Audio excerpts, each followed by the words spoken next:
Kamakailan lamang ay naging usap-usapan po sa crypto community ang posibilidad na umabot sa double digits o higit $10 ang presyo na XRP ngayong taon. Pero sa kabila po ng bullish predictions, marami pa rin ang nagbebenta ng kanilang holdings. Kaya naman isang analyst ang hindi makapaniwala kung bakit may mga nagbebenta pa rin ngayon. Pero ano nga ba ang dahilan nito? At may basihan ba ang prediction na tataas sa XRP sa double digits? Kaya ayan po ang siyang ating pag-uusapan sa video na ito. Pero bago po tayo magpatuloy ay pakibasa na lamang po ang disclaimer dito sa ibaba ng ating screen. Ayan, bakit nga ba may mga nagbebenta ng XRP ngayon? Nito pong March 19 ay tumaas po ng 11.32% ang presyo ng XRP matapos pong i-announce ng CEO ng Ripple na si Ginong Brad Garlinghouse na umatras na ang US SEC sa kanilang apila laban sa kumpanya. Dahil dito, lumakas ang loob ng mga investors at nagkaroon ng mabilisang pagtaas ng presyo. Pero kinabukasan, nagkaroon agad po ng correction at bumagsak po muli ang presyo nito. Dahil dito, marami pong traders ang kinabahan at nagpanic selling. Ayan, nagpanic selling. Dahilan para manatili sa ilalim ng $2.5 ang presyo ni XRP. Ayon po sa investor na si Ginoong Oscar Ramos, ayan, marami sa mga nagbebenta ngayon ay tinatawag niyang paper hand whales. O ito po yung mga investors na madaling matinag sa market volatility. Ayan, mga paper hand whales daw. Ngunit ayon naman po kay Ginoong Vandel Algera, siya naman po ang co-founder ng Black Swan Capitalist, hindi niya maintindihan kung bakit may mga nagbebenta pa rin ngayon. Sa isang post po sa X, dating Twitter, sinabi niya na I can't believe people are selling now. Ayan. Dahil sa tingin niya, hindi ito ang tamang panahon para magbenta ng XRP.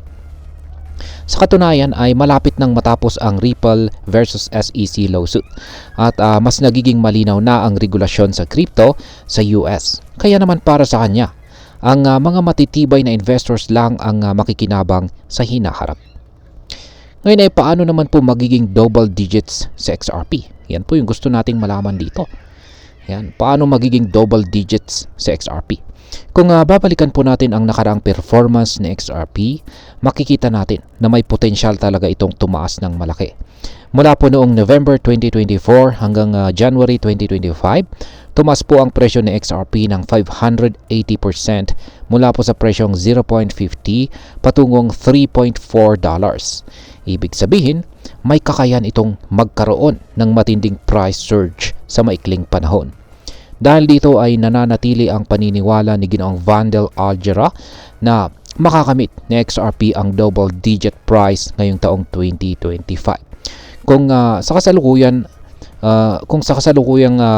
presyo nito na $2.42, kakailanganin po nitong tumaas ng 313% para umabot po sa presyong $10. Kung aabot naman po ito sa $13, kakailanganin po ng 437% na increase. At kung papalo naman po ito sa $18, kailangan po ng 643% na pagtaas. Hindi po ito imposible, pero kakailanganin ng matinding market momentum at saka institutional adoption para maisakatuparan ito. Ngayon ay ano naman ang sinasabi ng ibang mga analyst dito? Yan, hindi lamang po si Ginoong Algera ang positibo sa hinaharap ni XRP. Noong December 2024, sinabi ng market analyst na si Ginoong Alex Clay na nasa tamang direksyon pa rin si XRP para sa mas mataas na presyo. Ayon po sa kanya, maaaring umabot sa XRP sa $8 bago po siya tuluyang pumalo sa $10. Samantalang noong August 2024 naman ay nagbigay din ng prediction ang analyst na si Egrag na aabot ito sa $10. At kung babalikan po natin ang October 2023, sinabi naman ni Dark Defender na maaring umabot pa ito ng $18. Sa ngayon, bagamat pabago-bago po ang presyo ng XRP, nananatili po itong isa sa mga cryptocurrencies na may malakas na suporta mula sa community. Ang Ripple Labs mismo ay patuloy na nakikipag-partner sa iba't ibang financial institutions para mapalakas ang paggamit ng XRP sa cross-border payments. At ayan, bilang panghuli ay ano naman ang aking masasabi tungkol dito. Yan, ang ganitong market movements ay maaari pong maging oportunidad o panganib. Depende po sa ating strategy. Kung ikaw po ay isang long-term investor, maaaring ito po ang tamang panahon para mag-hold at maghintay ng mas mataas na presyo.